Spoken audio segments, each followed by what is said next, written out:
बिस्मिल्लाहिर्रहमानिर्रहीम, अस्सलाम वालेकुम। आज हम आपको विज़िट कराते हैं बैरिया निशेमन में। न्यू कटिंग आई है ये बैरिया निशेमन में आयरस ब्लॉक के साथ, जैसा कि आप देख रहे हैं। ऑन ग्राउंड प्लाट्स हैं ये।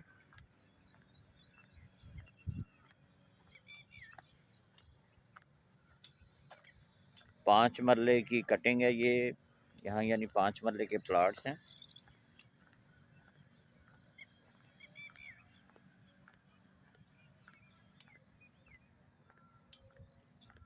फौरी पोजेशन है,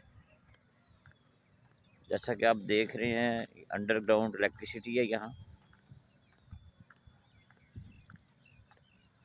जो ही आप बैरिया निशेमन में एंटर होते हैं तो राइट साइड पे गेट के साथ ही ये कटिंग आई है, ए ब्लॉक के साथ।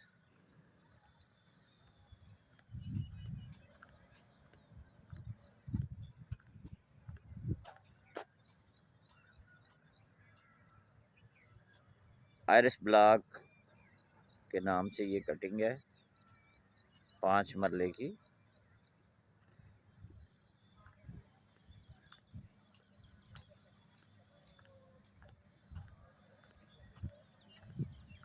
हाफ पेमेंट पे पोजेशन है यहाँ,